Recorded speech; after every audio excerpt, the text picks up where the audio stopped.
Buenas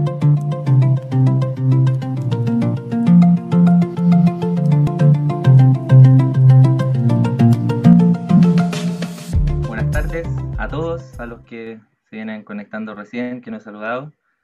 Hoy día, como dijo Cristian, vamos a comenzar con el Evangelio de Marcos, un, un muy lindo evangelio que da un enfoque muy especial a la vida de Jesús. Así que vamos a orar para comenzar. Los versículos van a estar puestos en las diapos para que si quieren pueden tomar nota y así podemos avanzar un poco más rápido con la diapositiva y los versículos que están escritos ahí. Gracias, Padre, te damos por tu fidelidad, por tu amor, por tu misericordia, porque eres fiel con nosotros, eres fiel con nuestras vidas, con nuestras familias. Gracias por tu amor, gracias porque nos permite estar aquí conectados, compartiendo con nuestros hermanos, sabiendo también de cada uno. Te pido, Dios, que nos pueda perdonar de todo pecado antes que cualquier cosa. Límpianos de toda maldad. Ayúdanos a enfocar nuestra mirada en ti y ayúdanos, Padre, a aplicar tu palabra en nuestras vidas. Llénanos de tu Espíritu Santo y ahora ayúdanos a poder atesorar cada una de tus palabras, tu consejo en nuestros corazones para poder ponerlo en práctica en nuestras vidas, en nuestro diario vivir, Dios. Gracias por la oportunidad que me das de compartir tu palabra y te pido que puedas usarme y ser tú a través de mí hablando a nuestros corazones. Gracias, Dios, en el nombre de Jesús. Amén. No me deja achicarme más, pero no importa. Bueno, como ya les comenté, Perdón, no hoy tengo día imagen de Aarón. Yo no tengo imagen de Aarón. ¿Seré el único? todos ven. ¿Tienen algún Yo, problema alguien para ver? yo ¿Visualizarlo? no. Sí, te veo, yo sí lo veo. Sí, Veo, o sea, se veo en ve. diapositiva y a ti chiquitito. Si es que está en el celular, quizás tiene que buscar la imagen No, está en en la... computador, pero sí se ve. Bueno, eh, voy a comenzar a ver si alguien lo puede ayudar por interno. Sí, yo voy a tratar de comunicarme con él. Hagan. El Evangelio según Marcos. Hoy día vamos a ver la introducción y los primeros 8 versículos. Dice en Apocalipsis 4, del 7 al 8, este pasaje nos habla de los 4 seres vivientes que no dejaban de exaltar a Dios diciendo, Santo, Santo, Santo es el Señor Dios, el Todopoderoso, el que era, el que es y el que ha de venir. Un versículo conocido tal vez para muchos. Estos 4 seres vivientes tenían rostros de distintos seres. Y como dice este versículo, que lo vamos a leer, dice, el primer ser viviente era semejante a un león, el segundo ser viviente era semejante a un becerro, el tercer ser tenía el rostro como el de un hombre, y el cuarto ser era semejante a un águila volando. San la tradición de la iglesia ha atribuido estos rostros de estos seres vivientes en representación de los 4 evangelios. Y el evangelio de Marcos vendría a ser el becerro, que sale aquí en la imagen, o un buey. ¿Y por qué? Porque un buey, un becerro es un animal que comúnmente es utilizado para trabajar. Y este evangelio va a mostrar a Cristo como un siervo, representa el servicio. Este evangelio muestra a Jesús como un siervo, como el siervo de Dios. Este evangelio enfatiza el servicio de Cristo y también registra la mayor cantidad de milagros realizados por el Señor Jesucristo. De hecho, hay milagros que solamente se cuentan en el evangelio de Marcos, como cuando Jesús sana a un ciego, cuando sana a un ciego y un mudo, que lo vamos a ir viendo más adelante. Además, en este evangelio se mencionan las acciones y las emociones de Jesús con énfasis. Detalla cosas que en los demás evangelios no se detallan y no se registran. El autor de este evangelio es Juan Marcos. Este Juan Marcos no fue un apóstol ni tampoco fue un discípulo directo de Jesús. Marcos fue hijo de María, que era una viuda de Jerusalén, que era conocida en la iglesia primitiva porque ella disponía de su hogar para que los creyentes se pudieran juntar a orar. Esto sale en Hechos 12:12. Juan Marcos fue un líder de la iglesia primitiva y algunos eruditos creen que el joven que huyó dejando sus vestiduras cuando arrestaron a Jesús en el huerto de Getsemaní era este hombre. Dice en Hechos 25, Hechos 12:25, Bernabé y Saulo regresaron de Jerusalén después de haber cumplido su misión, llevando consigo a Juan, llamado también Marcos. Juan Marcos era primo de Bernabé y lo acompañó junto a Pablo en su primer viaje misionero, pero decidió devolverse a Jerusalén. Eso se registra en Hechos, el capítulo 13, el versículo 13. Y tiempo más tarde, aunque se desconocen las razones del por qué, hubo una división entre Bernabé y Pablo por Juan Marcos. Y esto causó que Juan Marcos fuera tomado bajo la supervisión de su primo Bernabé. Siguieron sirviendo a Dios por caminos separados, pero es bonito leer después, al final de la vida de Pablo, en Colosenses 4, 10 y 11, dice que Pablo lo reconoce y lo elogia como un colaborador, como un siervo. Es bonito ver eso. Pedro, en su primera carta, en el capítulo 5, el versículo 13, mencionó a Marcos como su hijo, dice este versículo, despidiéndose ya en Primera de Pedro. Su iglesia hermana aquí en Babilonia les manda saludos, al igual que mi hijo Marcos. Y es por eso que se cree que el que llame hijo a Juan Marcos, Pedro, probablemente Juan Marcos llegó a la fe en Cristo a través de Pedro. Y la tradición llama a Marcos el intérprete de Pedro. El Evangelio de Marcos no es nada más ni nada menos que el informe que Pedro le dio a Marcos sobre las palabras y sobre las obras de Jesús que él mismo vio, que él mismo compartió. No fue un testigo presencial, fue él escribió recopilando lo que Pedro probablemente le contó acerca del Mesías. Y es por eso que también cuando vayamos desarrollando este libro nos vamos a dar cuenta que también habla de varias características que tenía Pedro antes de ser lleno del Espíritu Santo. Las formas de reaccionar y todo eso están registradas en el Evangelio de Marcos. Este Evangelio fue el primer Evangelio que se escribió. Fue escrito aproximadamente entre el 50 y 64 después de Cristo, aunque algunos eruditos creen que pudo haber sido después, pero fue antes del 70 después de Cristo. ¿Y por qué es importante esta fecha? Porque fue escrito desde Roma para los creyentes romanos, en especial para los que estaban animarlo. En ese tiempo, en estos años, estaba un emperador, gobernaba un emperador muy conocido incluso en el mundo secular que se llamaba Nerón. La mayoría de ustedes quizá han escuchado de todas las barbaridades que hizo Nerón. Esta era la iglesia que estaba en ese tiempo.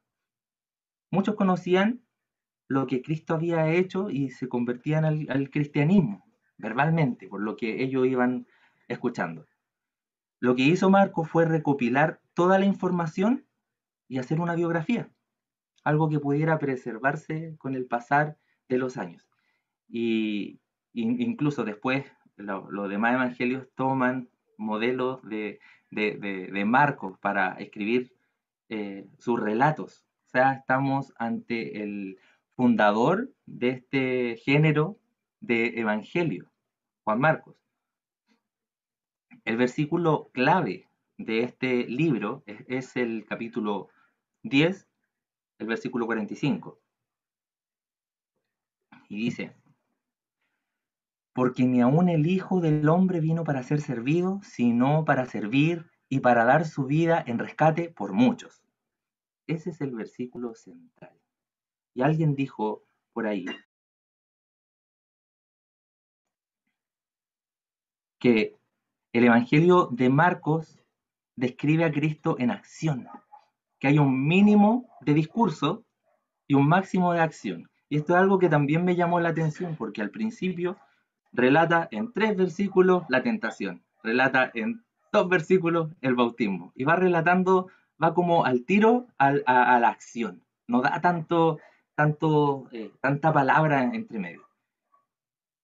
Este evangelio fue escrito para responder 3 preguntas muy importantes que tenían los cristianos de ese entonces.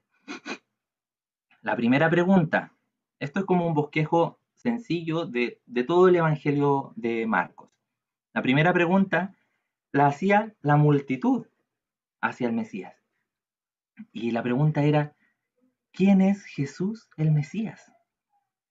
Estos capítulos, desde el 1 al 8, se desenvolvieron en el lugar de Galilea. En ese territorio estaban cuando sucedieron estas cosas. En los versículos 9 al 10, eran los discípulos que en el camino le preguntaban a Jesús, ¿qué significa que Jesús sea el Mesías? Para ellos todavía estas eran cosas desconocidas y tenían el interés y ellos querían indagar y saber un poco más allá. Y la última pregunta, que el último punto de este libro se puede ver ya en Jerusalén, desde los capítulos 11 al 16, ¿cómo Jesús se convierte en el rey mesiánico? Y esta era una pregunta que todos hacían, tanto la multitud como también los discípulos. Juan el Bautista prepara el camino para el Mesías. La primera parte está en los versículos del 1 al 5 y relata el ministerio de Juan el Bautista.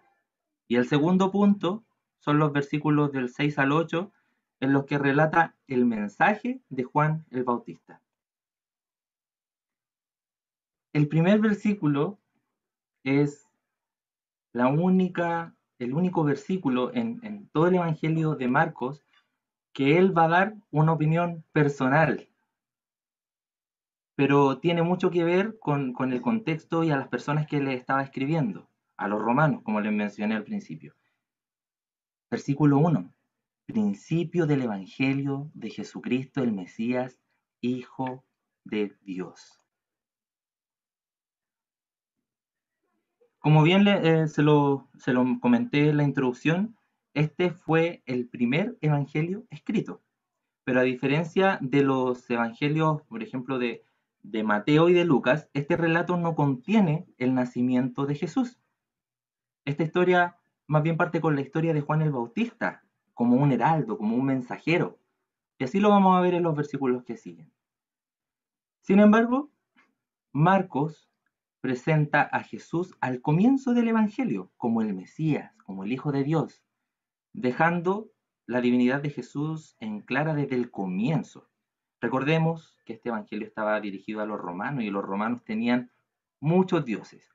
Entonces, este estilo de escritura era para poder llegar a este público. Siempre que nosotros recibimos una buena noticia, cuando por ejemplo nos promueven, cuando recibimos una buena noticia de que vamos a ser papás, de que quedamos en algún trabajo, quedamos en la universidad que queríamos, nos fue bien en una prueba o ganamos algo incluso, nos llenamos de emoción, es algo natural e inconscientemente sentimos la necesidad de contársela a todo el mundo, de contarle a todo el mundo lo que nos está pasando. Y es muy difícil guardarnos esta alegría tan grande. Y es que el contar esta buena noticia, la historia de lo que nos pudo haber sucedido y lo feliz que estamos, nos puede hacer revivir la experiencia que tuvimos. Y por eso uno lo hace y lo comparte. Marcos escribió esto con esa emoción. Principio del Evangelio de Jesucristo, el Mesías, Hijo de Dios. Evangelio significa buenas noticias, buenas nuevas. Y es un término griego que utilizaba un heraldo para llevar mensajes sobre asuntos políticos o sobre asuntos personales a otro lugar. Para los que desconozcan qué es lo que es un heraldo era como un embajador, era un mensajero, un enviado del rey. Por ejemplo, que a una persona que se le encargaba un mensaje para llevar a otro reino o para llevar el mensaje a otra persona, este mensaje no era del heraldo, no era de este embajador, tampoco la autoridad era de él, pero él era el responsable de llevar este mensaje que le habían encargado. ¿Y cuáles eran estas buenas noticias sobre Jesucristo? Las buenas noticias de que Cristo vivió, murió y resucitó, de que Cristo nos dio vida cuando nosotros estábamos muertos en delitos y pecados. Las buenas noticias se tratan de que Cristo había llegado al mundo para salvarnos del castigo por el pecado que cometimos. Me encanta el Evangelio de Marcos porque son nuevos comienzos. Nos ayuda a conocer más a Jesús y a aprender a ser siervos, así como Él lo fue y como lo vamos a ver en este Evangelio. Jesús siempre respaldaba sus palabras con lo que Él hacía. Es nuestra vida transformada,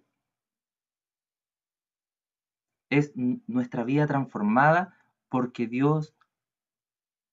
por Dios lo que anunciará primeramente el Evangelio de Cristo. Es nuestro testimonio lo que primeramente va a hablar hacia el mundo, lo que la gente va a ver. Eso es lo que va a ver el mundo, nuestro testimonio. Este Evangelio fue escrito hace más de 2000 años y yo quiero animarlo a que podamos revivir esta historia y que la podamos hacer viva y real en nuestras vidas. Dejemos que esta escritura pueda hablarnos y pueda animarnos, así como también animó a los primeros lectores de este relato. Versículos 2 y 3. Como está escrito en el profeta Isaías, he aquí, yo envío mi mensajero delante de ti, el cual preparará tu camino.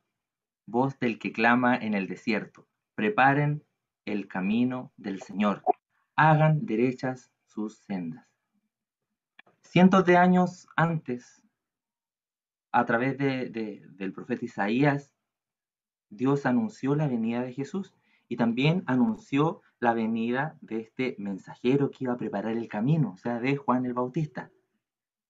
Y si bien lo que dicen estos dos versículos es una cita tomada de dos pasajes bíblicos, de Isaías 43 y de Malaquías 3.1, aquí está junto. Vamos a leer mejor los dos versículos. Malaquías 3.1 dice, yo envío mi mensajero y él se preparará el camino delante de mí, y vendrá de repente a su templo el Señor a quien ustedes buscan, el mensajero del pacto en quien ustedes se complacen, ya viene, dice el Señor de los ejércitos. E Isaías 43 dice, una voz clama, preparen en el desierto camino al Señor, allanen en la soledad calzada para nuestro Dios.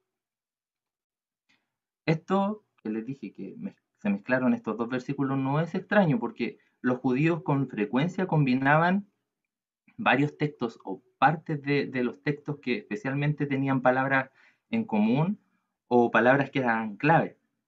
Juan aplica ambos textos a Jesús en su prédica en el desierto.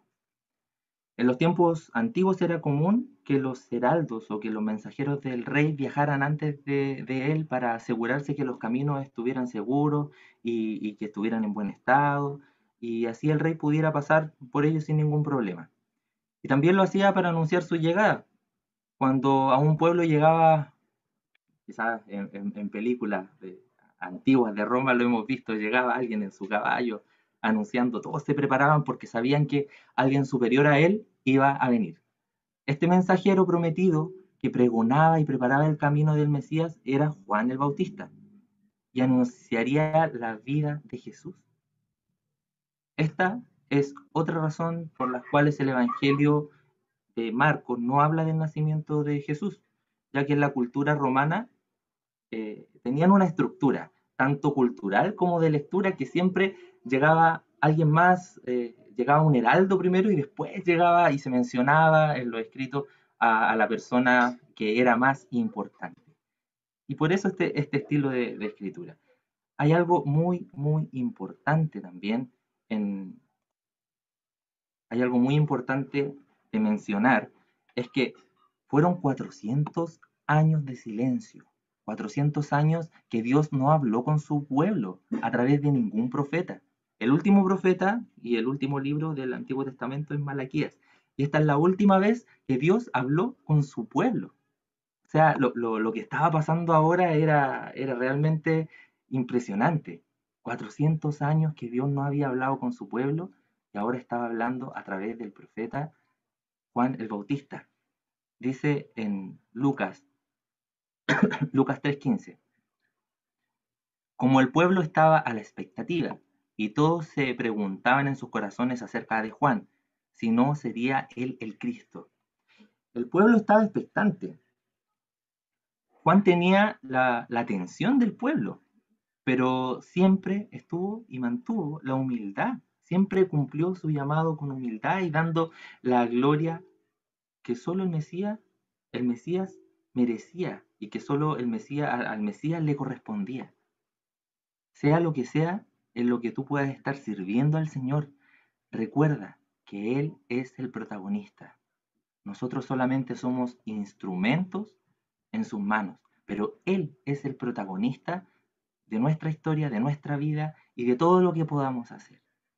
No olvidemos eso porque es muy importante. Juan el Bautista apareció en el desierto predicando el bautismo de arrepentimiento para el perdón de pecados. Aquí recién se nombra el nombre de este heraldo, Juan.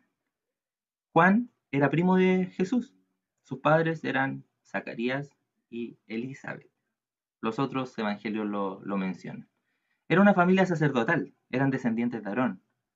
Juan fue el nombre que el ángel Gabriel le dijo a Zacarías que le pusiera, y significa Dios es dadivoso. Juan viene a ser el último profeta del Antiguo Testamento, o del Antiguo Pacto, porque ahora se venía el Nuevo Pacto. Jesús dijo que no había habido otro profeta más grande que Juan el Bautista. ¿Y esto por qué? Si se menciona en un capítulo, se menciona súper poco. Es por la labor que él iba y estaba realizando. Era sumamente importante porque él estaba preparando el camino para el Mesías, para aquel por quien tanto tiempo el pueblo de Israel había estado esperando. Juan apareció en el desierto. Esto era entre la región desierta que se encontraba entre Jerusalén y el Mar Muerto. En ese lugar estaba predicando. Y esto no fue al azar, no fue al azar que tampoco estuviera predicando en el desierto, ya que simbólicamente esto le recuerda a Israel sus orígenes, del pacto que Dios había hecho con ellos en el Éxodo. Y ahí en el desierto predicaba el bautismo de arrepentimiento para el perdón de pecados. Es un poco enredado, quizás. El bautismo de arrepentimiento para el perdón de pecado. ¿Y qué es esto? Tal vez algunos puedan preguntarse. De manera común, los judíos participaban en ritos similares al bautismo como rito de admisión a los gentiles que se convertían a la fe verdadera, o sea, al judaísmo. Era un rito común que hacían los judíos. Pero Juan lo hacía con el sentido que hoy día nosotros le damos al bautismo, y es que es una representación pública de que hemos muerto al mundo para vivir a Dios, arrepintiéndonos de nuestros pecados, los que cometimos en nuestra vida pasada o los que cometimos antes de conocer a Cristo, los pecados que cometimos cuando vivíamos una vida lejos de Dios. Esto no quiere decir que a través de bajar al agua nosotros somos salvos, ni que nuestros pecados son borrados por el simple hecho de sumergirnos en las aguas. No, el bautismo no produce arrepentimiento.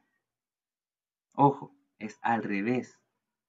Por decirlo de otra forma, el bautismo viene a ser la consecuencia de nuestro arrepentimiento. Y mucho cuidado porque es arrepentimiento y no remordimiento. Dios ve nuestros corazones y nosotros debemos arrepentirnos ante el Señor. Ante Él no podemos ocultar nada. Entonces es arrepentimiento al Señor. Y eso es lo que realmente nos puede hacer salvos. Dice Hechos 11:18. Al oír esto se calmaron y glorificaron a Dios, diciendo: así que también a los gentiles ha concedido Dios el arrepentimiento que conduce a la vida. Este arrepentimiento que conduce a la vida no era solamente para los judíos, sino que también era para los gentiles. Aquí estaba empezando esto que estaba haciendo Juan el Bautista, era el inicio de lo que se venía, de que todos puedan llegar al arrepentimiento por reconocer al Mesías. El verdadero arrepentimiento que conduce a la vida es algo que proviene de Dios y no de nosotros. No hay nada que nosotros podamos hacer. Es solamente arrepintiéndonos, reconociendo nuestros pecados ante Dios. Y eso es lo que nos puede dar vida. El bautismo de Juan tampoco producía el perdón de los pecados. Juan lo que estaba haciendo era animar al pueblo a que pudiera arrepentirse. Era Jesús quien iba a perdonar los pecados de cada uno. En el Evangelio de Juan dice: al día siguiente, Juan vio a Jesús que venía hacia él y dijo: ahí está el Cordero de Dios que quita el pecado del mundo. Era Cristo el que iba a quitar el pecado del mundo. Él solamente estaba animando a la gente a que pudiera arrepentirse de sus pecados. Versículo 5. Acudía a él toda la región de Judea y toda la gente de Jerusalén, y confesando sus pecados, eran bautizados por él en el río Jordán. Como ya lo mencioné en los versículos anteriores, había gran expectación por todo lo que estaba haciendo Juan el Bautista. ¿Por qué? Porque fueron siglos sin una voz profética en Israel, siglos en que Dios no había hablado con su pueblo. El ministerio de Juan estaba generando esa expectación, pero además de esta expectación estaba generando un real interés del pueblo. Muchos acudían a él, familias completas, grandes multitudes, dice acá, acudían a él, toda la región de Judea. No es literalmente toda, pero se refiere a que gran cantidad, multitudes acudían a él. Los judíos estaban acostumbrados a creer que solo por el hecho de haber nacido en una familia judía y de guardar la ley iban a ser salvos, pero arrepentirse para ser salvos, confesar sus pecados, para muchos de ellos esto debe haber sido algo chocante. No era algo de lo que ellos estaban acostumbrados a escuchar. La llave para la salvación es la misma para todos. Y no importa quién fuiste, no importa quién eres, no importa quién hayas sido, lo que, incluso las cosas que puedas estar haciendo en este momento, que solo Dios conoce. Ante Dios todos somos pecadores. Ante Dios necesitamos todos nosotros arrepentirnos. Necesitamos recibir el perdón de Dios y no importa el pecado que pudimos haber cometido, el pecado que estemos cometiendo, si nos arrepentimos de corazón ante Dios, Él nos va a perdonar y va a olvidar nuestro pecado y nos va a dar una nueva oportunidad. El propósito de la predicación de Juan fue preparar al pueblo para que aceptara a Jesús como el Hijo de Dios. El confesar los pecados estaba marcando el comienzo de lo que iba a ser el tener una relación personal con Dios.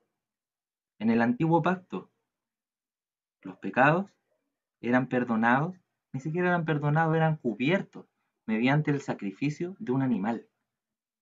Pero en este nuevo pacto, en lo que se venía, era solamente arrepintiéndonos de nuestros pecados, que nuestros pecados iban a ser borrados por lo que Cristo iba a hacer. Para que Cristo trabaje y habite en nuestra vida, primero debemos reconocer, confesar y arrepentirnos de nuestros pecados. Ese es el primer paso.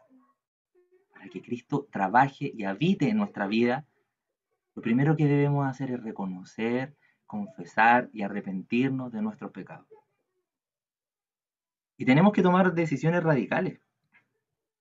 Tenemos que alejarnos de las distracciones y incluso las atracciones que este mundo nos pueda ofrecer, porque esas cosas son cosas que nos terminan alejando de Dios. Incluso si es necesario, tenemos que renunciar a amistades, hábitos. Es nuestra salvación lo que está en juego. Y es por eso que es necesario que nosotros podamos reconocer, confesar y arrepentirnos de nuestros pecados ante Dios. Juan 2, 1 y 2 dice: hijitos míos, les escribo estas cosas para que no pequen. Y si alguien peca, tenemos abogado para con el Padre, a Jesucristo el justo. Él mismo es la propiciación por nuestros pecados, y no solo por los nuestros, sino que también por los del mundo entero. Pero ¿cómo sigue este versículo? Pero si alguno dice que no ha cometido pecado, le hace a él mentiroso y la verdad de él no habita en nosotros. Insisto, no hay cosa que Dios no pueda perdonarnos. No hay cosa que Dios no pueda perdonarte. Tenemos excelentes noticias. Este evangelio parte diciendo, principio del evangelio, de las nuevas noticias de salvación. Cristo cargó nuestro pecado y recibió el castigo en nuestro lugar. Nosotros somos los responsables de llevar ese mensaje de arrepentimiento a quien más lo necesita. Y no hay mejor mensaje para entregar que hablar de lo que Cristo hizo por la humanidad, que la redimió, que la salvó, que se puso en su lugar, que vino como hombre y murió por nuestro pecado. De los versículos 6 al 8 vamos a ver el mensaje de Juan el Bautista. Versos 6 y 7. Juan estaba vistiendo de pelo de camello, tenía un cinto de cuero en la cintura, y comía langostas y miel silvestre, y predicaba, diciendo: tras mí viene uno que es más poderoso que yo, a quien no soy digno de inclinarme y desatar la correa de sus sandalias. Algunos israelitas creían que Juan el Bautista era el profeta Elías, ya que tenía una apariencia similar. Dice en Segunda de Reyes 1:8. Era un hombre cubierto de pelo, con un cinturón de cuero ceñido en sus lomos. Respondieron ellos: es Elías, el tisbita, dijo el rey. Además, los judíos esperaban que apareciera el profeta Elías antes que el Mesías. Dice en Malaquías 4:5, yo les envío al profeta Elías antes de que venga el día del Señor, día grande y terrible. No, cuando esto estaba sucediendo, ellos creían que ya estaban en el fin de los tiempos. Pero no es la vestimenta de, no es, y no es que la vestimenta de Juan haya sido la moda de ese tiempo, o algo común que la gente se vistiera así, para nada. Era algo completamente atípico y por eso se dejó registro describiendo la apariencia de Juan. Pero esto sirvió para diferenciarlo también, porque recuerden de dónde venía Juan. Venía de una familia sacerdotal. Él, con todo esto también, de manera simbólica, se diferenciaba de todos los líderes religiosos que usaban túnicas largas, que usaban gorros, y que con todo eso lo único que reflejaban era el orgullo que sentían por su posición. Solo por su posición mostraban su orgullo. Muy distinto a como fue Juan el Bautista. Muy probablemente Juan el Bautista había hecho un voto nazareno. Esto por las características que aquí se nos da de él, su vestimenta, su dieta. De hecho, el Evangelio de Lucas, en el capítulo 1, el versículo 15, menciona que al momento de la concepción de Juan el Bautista en su madre, el ángel le dijo que él no debía beber ni vino ni sidra y que iba a ser consagrado al Señor. Aunque Juan era el primer profeta que Dios levantó en 400 años, Jesús, el Mesías, sería mucho más grande y mejor que él. A pesar de su actual situación y posición, él estaba claro que solamente era un instrumento en las manos de Dios y se mantuvo en todo momento en humildad. Al igual que Juan, debemos entender que si en este momento estamos siendo usados por Dios y estamos cumpliendo una labor específica entre su cuerpo, para glorificarle a Él, solo a Él. Servir a Cristo es lo único que importa. Nosotros estamos en segundo plano y nosotros somos no somos indispensables. El mismo Juan el Bautista dijo: es necesario que yo mengüe para que Cristo brille. Y tenemos que ser agradecidos si es que Dios nos está usando, porque no somos dignos de servirle, no somos dignos de ser sus hijos. El quitar las sandalias, como indica acá, era un quehacer común para los esclavos. Juan no se consideraba ni siquiera digno de hacer algo tan aparentemente insignificante como agacharse y desatar la correa de sus sandalias. No se sentía digno ni siquiera de ser un esclavo ante Jesús. Él sabía que lo que él estaba haciendo, lo que él había comenzado, él no lo iba a terminar, era Jesús quien lo iba a terminar. Él sabía que lo que él estaba preparando era para que otro brillara y para que otro finalizara, para que Cristo lo finalizara. Y lo vuelvo a repetir porque es muy importante. La obra es del Señor. Él es el único indispensable. Pero preparemos el camino para que otros también puedan conocerle, así como nosotros también le conocimos un día. Y no para nuestra propia gloria, sino que para la gloria de Dios, porque Dios va a terminar la obra que comenzó en las personas que nosotros les podamos compartir el Evangelio. Y también va a terminar la obra que comenzó en nuestras propias vidas al momento que llegó a nosotros. El meditar en quién es Dios y lo que Él hizo por ti te ayudará a mantener la humildad y la actitud correcta, siempre. Tenemos que pensar más en lo que Cristo hizo por nosotros para poder mantenernos en una verdadera humildad, con una buena actitud de servicio. Versículo 8 y final. Yo los bauticé a ustedes con agua, pero Él los bautizará con el Espíritu Santo. El bautismo que realizaba Juan solamente podía demostrar el arrepentimiento, pero no podía limpiar el pecado del corazón del hombre, ni tampoco podía impartir el Espíritu Santo, como Jesús lo iba a hacer después.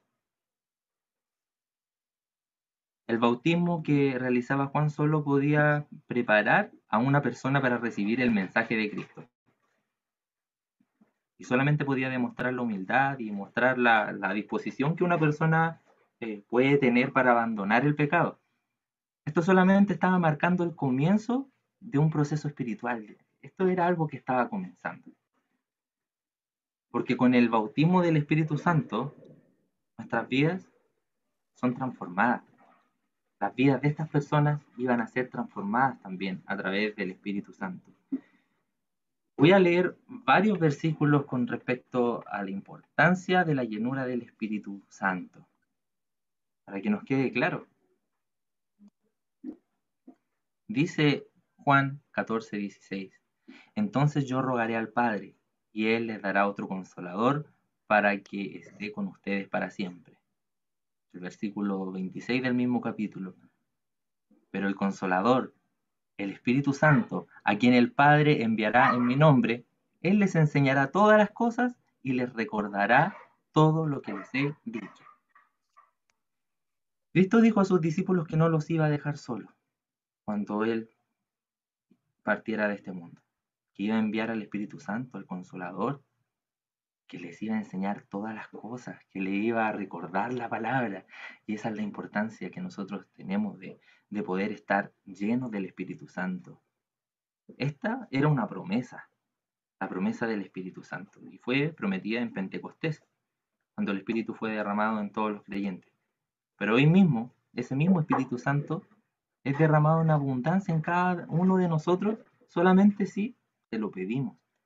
Dice Lucas 11:13, pues si ustedes, siendo malos, saben dar buenas dádivas a sus hijos, ¿cuánto más su Padre Celestial dará el Espíritu a los que se lo pidan? Estamos haciendo eso, estamos pidiendo la llenura del Espíritu Santo. Hechos 1:8.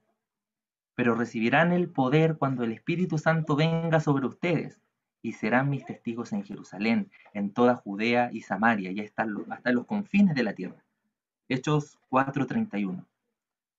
Después que oraron, el lugar donde estaban reunidos tembló, y todos fueron llenos del Espíritu Santo, y hablaban la palabra de Dios con valor o con valentía. ¿Cómo está tu relación personal con el Señor? Y es una pregunta que tienes que hacértela. ¿Estás buscando la llenura del Espíritu Santo en tu vida a diario? ¿Estás pidiéndole a Dios que llene tu vida del Espíritu Santo para que puedas compartir de su palabra, para que puedas recordar tu palabra, para que puedas enfrentarte a un mundo tan peligroso como el que hoy día estamos viviendo? ¿Estás compartiendo las buenas nuevas de salvación? ¿Esas buenas nuevas que un día alguien te compartió a ti? ¿O nos estamos guardando todo eso? Esto es el Evangelio, son las buenas noticias. Una mejor noticia que, como lo mencionaba al principio, cuando recibimos la noticia de que quedamos en la universidad, en un trabajo, nos ganamos un premio, vamos a tener un hijo incluso, esto es mucho más grande. Hubieron 400 años de silencio en donde Dios no habló a través de ningún profeta y ahora hablaba a través de Juan el Bautista, quien estaba preparando el camino. Debemos confesar nuestros pecados y arrepentirnos. Cristo nos va a perdonar. Y nos va a perdonar y nos va a dar de su Espíritu Santo. Si no has buscado la llenura del Espíritu Santo, si no has pedido perdón por tus pecados, no te has arrepentido, es un buen momento para que puedas hacerlo, para que podamos orar, para que podamos confesar nuestros pecados a Dios y pedir la llenura de su Espíritu Santo. Muchas veces la gente dice, estamos a una oración de distancia del Señor, y es así, estamos solamente a una oración de distancia y tenemos que confesar nuestros pecados ante Él. No nos guardemos esos pecados, no nos quedemos con esas cosas que van a anclar, con esos pecados que van a echar raíces en nuestro corazón y después va a ser muy difícil sacar. Esto no es un juego, debemos ser llenos y guiados por el Espíritu Santo. Gracias, Padre, te doy por tu palabra, gracias te doy por la oportunidad que nos das de ser hijos tuyos y de tener la certeza de que tú nos escuchas, de que tú perdonas nuestros pecados. Hay tantas cosas que tenemos que cambiar, tantas cosas que tal vez no nos acostumbramos a hacer y cosas que están mal. Padre, por favor, a través de tu palabra, muéstranos nuestras vidas tal como son y ayúdanos a enderezar nuestro camino y volvernos hacia ti. Por favor, Padre, perdona nuestros pecados, aún lo más oculto que pueda haber en nuestro corazón, y llénanos de tu Espíritu Santo. Queremos ser guiados por ti, queremos ser dirigidos por ti, animados por ti, y queremos aprovechar bien el tiempo. Queremos también compartir de esa esperanza que tú has dado en nuestros corazones al conocerte y reconocerte como Salvador. Permítenos ser luz, permítenos ser heraldos. Sabemos y reconocemos que tenemos la responsabilidad de hacerlo y que es tu palabra, es tu mensaje. Y aún así muchas veces callamos. Perdónanos por todas las veces que callamos, Padre, y ayúdanos a poder consagrar nuestras vidas a ti. Anímanos, Padre, que tu Espíritu Santo trabaje en nuestras vidas, Dios. Gracias por cada uno de mis hermanos que hoy día pudieron conectarse. Bendice su familia. Bendícelos en sus trabajos, en sus entornos. Ayúdalos a poder ser buenos líderes de sus hogares, a llevar a sus esposas, a sus hijos, incluso a sus padres, a sus hermanos, a todos hacia ti, Padre. Por favor, Señor, usa nuestras vidas Aquí estamos, Padre, para servirte. Ayúdanos a tener esa misma actitud que tuviste tú, una actitud de siervo. Gracias por este nuevo libro que comenzamos a estudiar. Sigue hablándonos, Padre, y ayúdanos a tomar en serio y a darle la real importancia que merece tu palabra. En el nombre de Jesús. Amén.